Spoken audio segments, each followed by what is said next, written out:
Hello everyone, welcome back to the Nulyweds channel. I'm thrilled to be bringing you this episode of our worldwide planning series. We're going to the English countryside today. So we have been to London and we've also been to Scotland already, so do check out those videos in the playlist. But today we're going to the English countryside, to England's mountains green. Get in contact with the lovely Cynthia from Kimberley Rose Designs. Do check out the links in the description box down below and pinned to the top comment. So without further ado, let's get in. So I'm joined today by the lovely Cynthia from Kimberley Rose Designs. Thank you so much for coming onto my channel. It's so nice to have you here. Thank you very much for having me. Thank you. I enjoy your channel, Olivia, so I'm glad to be a part of it. Oh, I'm so glad that you enjoy the channel, and I'm excited to talk to you. You're always really super fun to talk to. And we are talking about the English countryside today. And I put that really broad term because lots of people don't know England very well, but I will let you define specifically the region that we are talking about a bit later. But first, tell us about your business. Tell us about what you do and how you do it and why you love it.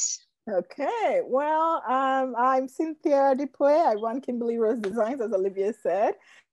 And I plan and design weddings for understated, elegant weddings for couples. I mainly do intimate weddings or wedding weekends where people are coming into the country to get married, or we have a small group of people wanting to get married. So I help them to put it all together, plan out the logistics as well as the design and all the aesthetics and the look and feel for the day, you know. And I love doing that because I feel it's my way of giving back to couples who are kind of starting their marriage journey and their weddings, and helping to kind of relieve that wedding stress for them is quite a big burden, I think. So I'm grateful to be a part of that. So yes, that's one of the reasons why I love to do it. Yeah. And it's very rewarding, when you see people, the look on people's faces and how relieved they are that you're kind of like in their corner fighting for them and things like that. So that's very rewarding. Awesome. That's a beautiful answer. And everyone who's watching must check out Cynthia's shoots and her designing work, because it is really, really beautiful. Has this elegant and thank you very contemporary much, but also traditional vibe to it. It's very, very specific style, and I think people will really enjoy it. So we're talking about the English countryside today, as I said, and I'm from England, so I know where we're talking about. Where specifically are we really talking about? Where do you most operate? Well, I operate mainly, well, like we said, the English countryside, it's a very broad term, but it's mainly, well, anything that is not the city, shall we say, but we're talking about primarily maybe the southeast of England, a lot of really nice country type houses and manor houses and historic buildings that are very good for, like, traditional type weddings, but still with that contemporary edge. So the countryside is very much, I mean, the English countryside is like, oh my gosh, it's very idyllic. It's almost like an escape, so but for people who are looking for that escape away from the hustle and bustle of city life and the busyness of everyday life, the countryside is very much the place to go, I think, Absolutely. You can't get any better than the English countryside, for sure. No, absolutely. I completely agree with you. What are the other reasons that you recommend getting married in this region of England and the world?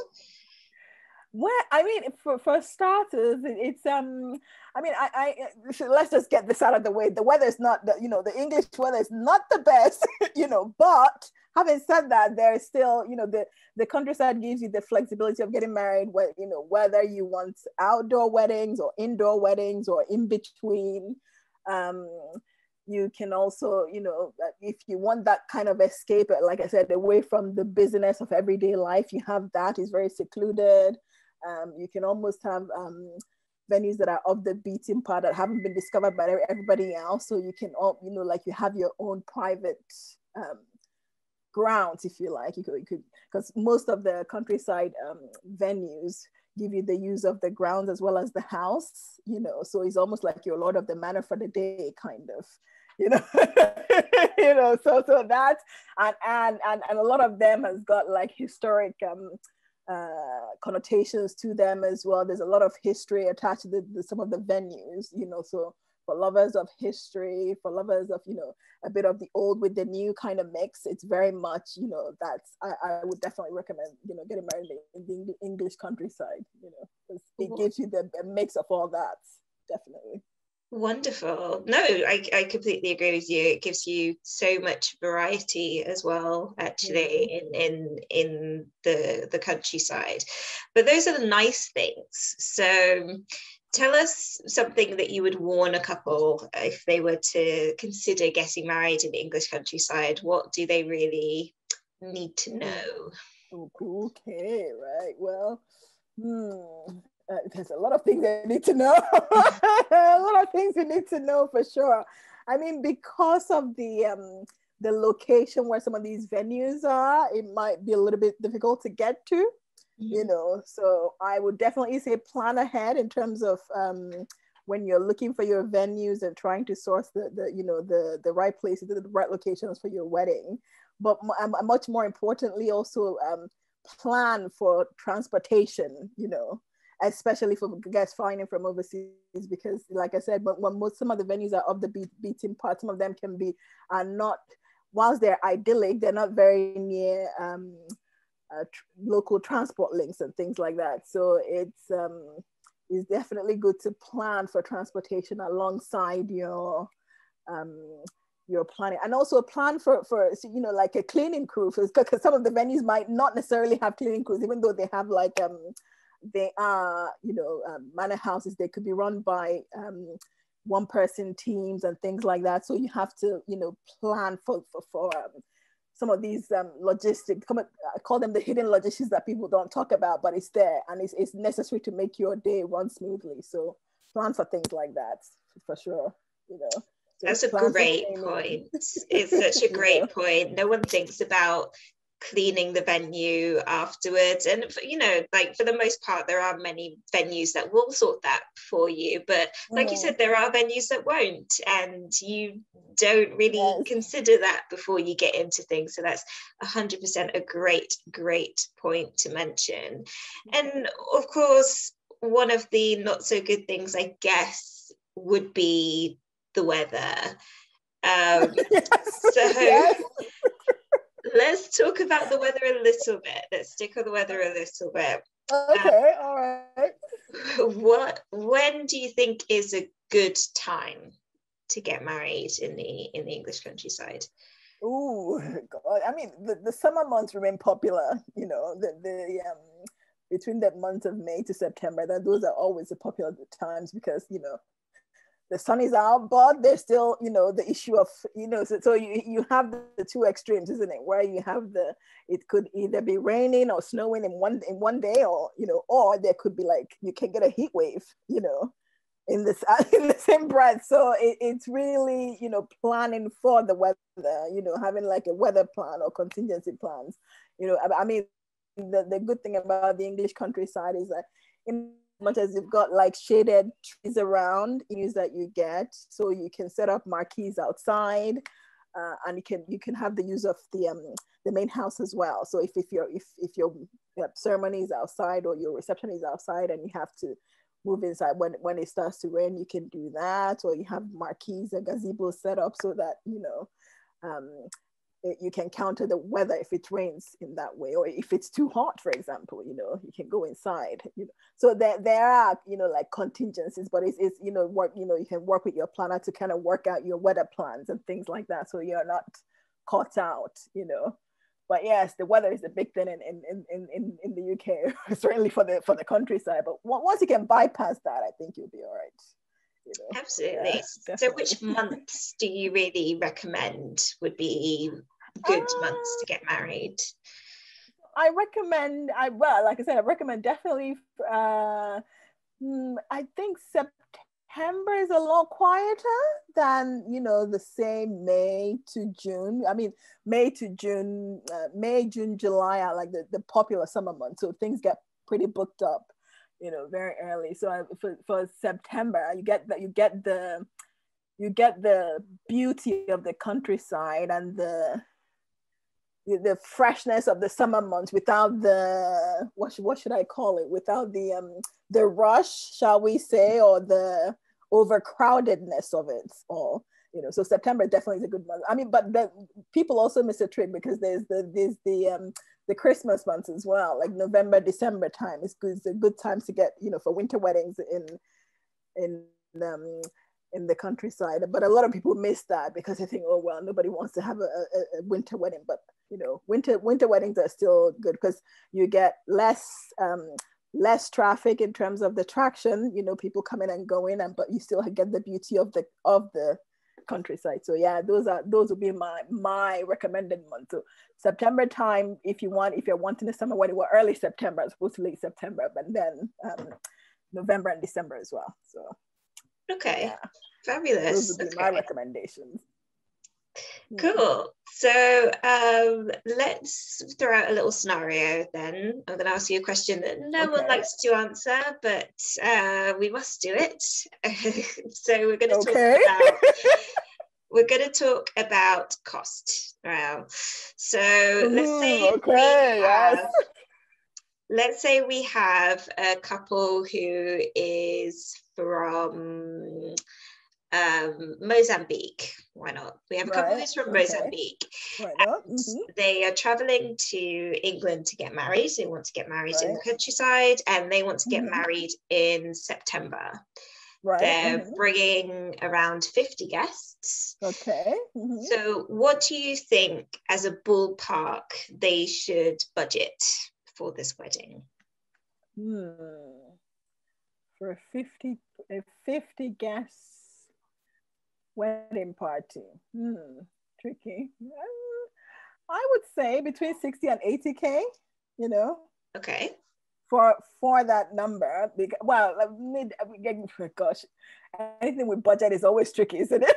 It's always tricky, but yes, 60 to 80K, because you're looking at the overall weddings to start with, in terms of planning the days, the different activities that so presumably it would be like a 2 or 3 day wedding, if you have guests flying in, for example, but 60 to 80 is very much on the wedding side. It's not really for the guest or the travel or accommodation or anything like that. It's very much on the wedding side. So if you think about you have the venues, you have the flowers, you have the pre and post wedding events and all of that.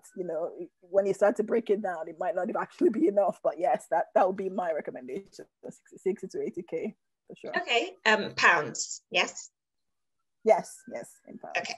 Great. Yeah. All right, so let's stick with our Mozambican couple then. Let's say that they want to officiate their wedding in the UK. Yes. And do all of the paperwork and all of that in the UK. Yes. How easy of a process is that? And do you recommend that they do it? And how would they go about that? Well, I mean, personally, I always recommend people get married in their home countries before they come to England. But getting married in the UK is slightly easier than most European countries, I think. You can get married legally here, but you will need to, I think, apply for a marriage visitor's visa as opposed to your regular traveling visa to start with, and then we'll have to have been in the country for, I think, 6 months or so. So I think once you have your marriage visitor's visa, you can get married at a licensed wedding venue. But they also need like lots of documentation in terms of things like your date of your passport, date of birth, different requirements. I mean, I'm not a celebrant, so I can't answer that fully. But that's there's a whole list of requirements that you need, to be able to legalize your wedding here. But it is possible for sure. Okay, cool. But you mostly recommend that people do their paperwork at home?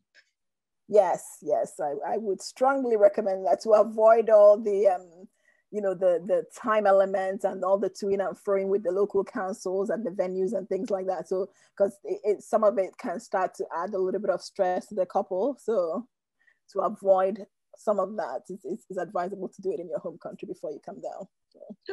Okay, fair enough. And then what kind of ceremony would you be able to have then? Would you have a blessing, a humanist ceremony, religious blessings? Are those quite easy to do? The easiest is the civil ceremony, actually, or the humanist ceremonies. The religious ceremonies, funny enough, are a little bit more complicated, because you have to have, like if you're for church weddings, for example, you have had to go, like, be attending the churches, or like be a member of like the Catholic Church or the Anglican Church or things like that. So those have a little bit more of stringent guidelines as opposed to civil ceremonies or humanist ceremonies. So civil ceremony is always the recommended route, for sure. Okay. Yeah. Okay, cool. Well, I'm sure our Mozambican couple will appreciate that information.